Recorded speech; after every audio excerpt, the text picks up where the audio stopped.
السلام علیکم ناظرین، میں ہوں عتیق کیانی اور آپ دیکھ رہے ہیں میرا یوٹیوب چینل آواز شعور۔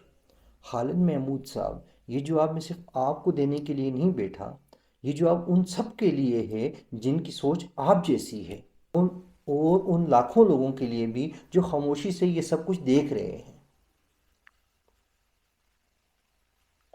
میں نے ایک پوڈ کاسٹ بنایا، میں نے نعرے نہیں لگائے، میں نے گالیاں نہیں دیں، میں نے سوال رکھے، حقائق رکھے اور بات کی۔ آپ کا رد عمل دلیل نہیں تھا، وہ شور تھا۔ شور ہمیشہ وہی مچاتا ہے جس کے پاس بات نہیں ہوتی۔ آپ نے کہا ہر کتا بھونکتا ہے، کچھ پتہ نہیں۔ میں گالی کا جواب گالی سے اس لیے نہیں دے رہا کہ میں اپنی اولاد، اپنی نسلوں کو یہ سبق نہیں دینا چاہتا اختلاف بدتمیزی سے کیا جاتا ہے۔ میں چاہتا ہوں وہ دیکھیں کہ بات چیخ کر نہیں، دلیل سے کی جاتی ہے۔ لیکن یہ بات بھی صاف رہنی چاہیے، جب دلیل ختم ہو جاتی ہے تو زبان بھاری ہو جاتی ہے، اور جب علم غائب ہو تو اعتماد چیخنے لگتا ہے۔ آپ کا بیانیہ بڑا آسان ہے۔ نور خان کے بعد سب خراب، ایک جماعت آئی، بھرتیاں ہوئیں، پھر سب نے لوٹا۔ ایک آیا، بندے نہیں نکال سکا، فیل ہو گیا، ادارہ بوجھ بن گیا۔ ہر سال سینکڑوں ارب کا نقصان، لہٰذا بیچ دو، جان چھڑاؤ۔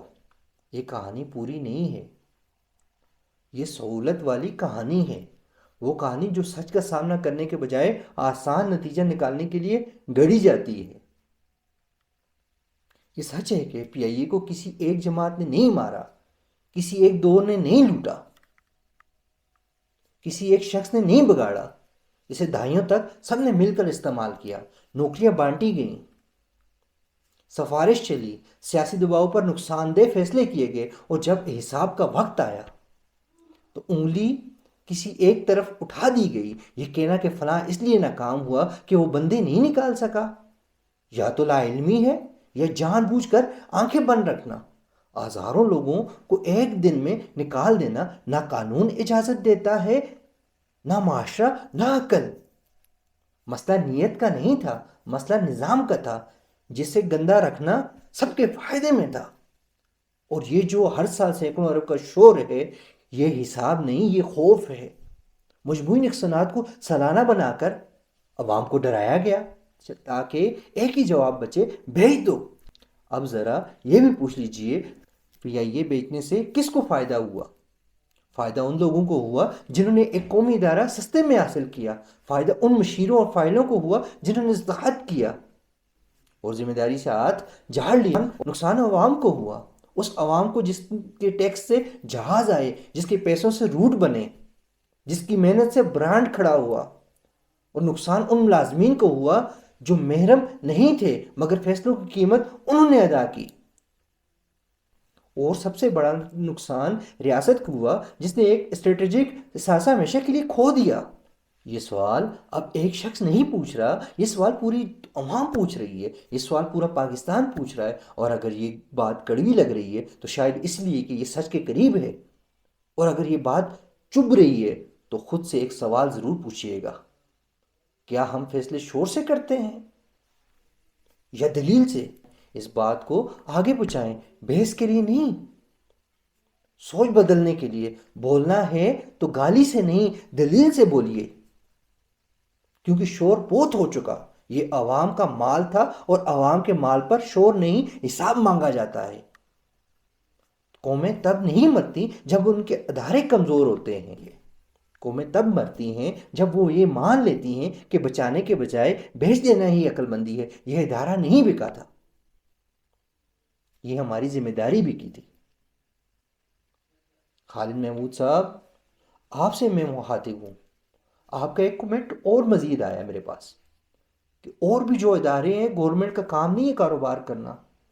خالد محمود صاحب، سرچ کیجئے، 252 ممالک ہیں، ان میں سے کتنے لوگ اپنے کاروبار، کتنے ممالک سے اپنا کاروبار کر رہے ہیں؟ تو خالد محمود صاحب، آپ لوگوں تو پھر معدنیات بھی چھوڑ دینی چاہیے، وہ حکومت کا کام تو نہیں ہے، وہ بھی کاروبار ہے۔ خالد محمود صاحب، آپ کو باقی اور بھی سارے کام چھوڑ دینے چاہیے۔ حکومت کا کام نہیں ہے، یہ سیاستدانوں کا کام ہے۔ حکومت سے لو اور خود ریاست کا کام نہیں ہے، آپ وہاں سے لو اور سیاستدانوں میں تقسیم کر دو۔ خالد محمود صاحب آپ کہا کیا کر رہے ہیں؟ آپ سینئر ہیں ہم سے، میں نہیں جانتا آپ کو، آپ کون ہیں؟ آپ نے کمنٹ کیا، مجھے دکھ ہوا۔ کیوں؟ آپ نے بغیر تحقیق کیے، شاید میری پوری پوڈ کاسٹ بھی نہیں دیکھا، آپ نے گالی دی۔ بٹ میں آپ کو اس طریقہ کار سے، اس ترتیب سے سمجھا رہا ہوں کہ خالد محمود صاحب کل کو میرے بچے جب یہاں بیٹھے ہوں، کل کو جب میرے بچے جب یہاں بیٹھے ہوں بات کر رہے ہوں، ان کی نظر نہ جھکے، کل کو وہ یہ کاپی نہ کریں کہ میرے بابا نے بھی گالی دے کے گالی کا جواب دیا تھا۔ خالد محمود صاحب لمبی سوچئے، اپنی نسلوں کی سوچئے، وقتی مت سوچئے، حق اور سچ کا ساتھ دیجئے۔ اگر میں غلط ہوں تو میں حاضر ہوں، میں آپ کو دعوت دیتا ہوں، آئیں جہاں مرضی ہے، چاہیں آمنے سامنے بیٹھتے ہیں۔ میں عوام کی بات کروں گا، آپ اشرفیہ کی بات کیجئے گا، کیونکہ آپ کی زبان اشرفیہ کی ہے۔ اس کے ساتھ ہی میں اجازت چاہتا ہوں آپ سے، اب میں مخاطب ہوں اپنی عوام سے، ملک پاکستان کے لوگوں سے۔ دوستو، میرا درد، اگر آپ نے میری ویڈیو دیکھی ہو، پوڈ کاسٹ دیکھا ہو، تو آپ کو پتہ ہوگا کہ میرا درد کس لیے ہے، آنے والی نسلوں کے لیے، اپنی عوام کے لیے، اپنے بچوں کے لیے۔ تو کیا ہمارا ہمیں یہ حق حاصل نہیں کہ ہم پوچھیں بھائی کیوں بکا؟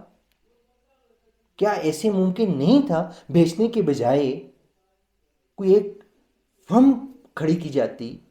یہاں پہ کالجز چلانے کے لیے کوریا سے پرنسپلز آ سکتے ہیں، ایجوکیشن اسپیشلسٹ آ سکتے ہیں، تو بھائی اس ادارے کو چلانے کے لیے کوئی ایچ آر کا ڈپارٹمنٹ نہیں کھڑا ہو سکتا تھا؟ کیا اس کو ٹھیکے پہ نہیں دیا جا سکتا تھا؟ اس کی ملکیت عوام کے پاس رہتی، حکومت کے پاس رہتی، ریاست کے پاس رہتی، یا آسان طریقہ کار یہ تھا آج میری باری ہے، آج میں وزیر اعظم ہوں، یار میرے دوست یہ تو رکھ لے، کل میں یہاں سے فارغ ہوں گا تو یہ میرے مستقبل کا ذریعہ ہے۔ کیوں کیا گیا ایسا؟ میرا تعلق نہ کسی سیاسی جماعت سے ہے، نہ کسی مذہبی جماعت سے ہے، میں عام بندہ ہوں، عام انسان ہوں، عام پاکستانی ہوں۔ جتنا حق کسی وزیر مشیر یا کسی اور کا ہے اس ملک پہ، اس ریاست پہ، اتنا حق میرا بھی ہے۔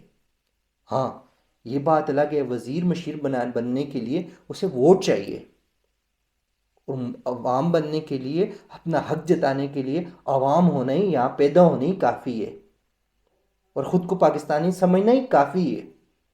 اگر میری باتیں آپ کو دل کو لگی ہوں، اگر میری باتیں سچی ہوں، کڑوی لگیں گی، چبھیں گی، لیکن آپ کے اندر سوال پیدا ہوگا، جاگیں، کیا کیا بک چکا ہے، کیا پیچھے بچ چکا ہے؟ کیا یہ جب بنائے گئے، یہ اثاثے بنائے گئے، تو کون سے سیاسی لیڈر نے اپنی ساری جمع پونجی دی ہے؟ یہ پیسہ کہاں سے آیا ہے؟ کس سے لیا گیا ہے؟ کیا اگر اس کو کل بیچنا ہی تھا، اس کے بجائے ہمارے بچوں کی تعلیم پہ لگایا جاتا، انہیں بہتر مستقبل دیا جاتا؟ آج ہمیں بتائیں۔ میں بات کرتا ہوں کھل کے، مطلب کچھ ادارے ہیں جن کو چلانے کے لیے فارنرز کو لایا گیا، چھپی لکی کوئی بات نہیں ہے۔ مجھے یہ بتائیں، کیا اس ادارے کو بچانے کے لیے فارنرز نہیں لائے جا سکتے تھے؟ کیا اس کو ایک پراپر طریقے سے ایک نئی فریم میں نہیں ڈالا جا سکتا تھا؟ سب کچھ ممکن تھا، صرف بیچ میں سے سیاست کا ہاتھ نکالنا تھا، سیاستدانوں کا ہاتھ نکالنا تھا۔ لیکن افسوس، اب پچھتائے کیا ہوا جب چڑیاں چگ گئیں کھیت، اب کھیت چگ چکا ہے، اب پچھتانے کی کوئی فائدہ نہیں ہے۔ اب ایک درد ہے جو نسلوں تک جاری رہے گا، تا قیامت جاری رہے گا دل میں، کہ ہماری ایک ایئر لائن تھی، وہ چلی نہیں، چلائی نہیں گئی، اور بیچ دی گئی۔ اور آپ کو اگر یہ ویڈیو پسند آئی ہو تو میری ویڈیو کو لائک کریں، شیئر کریں، سبسکرائب کریں اور آگے شیئر کریں۔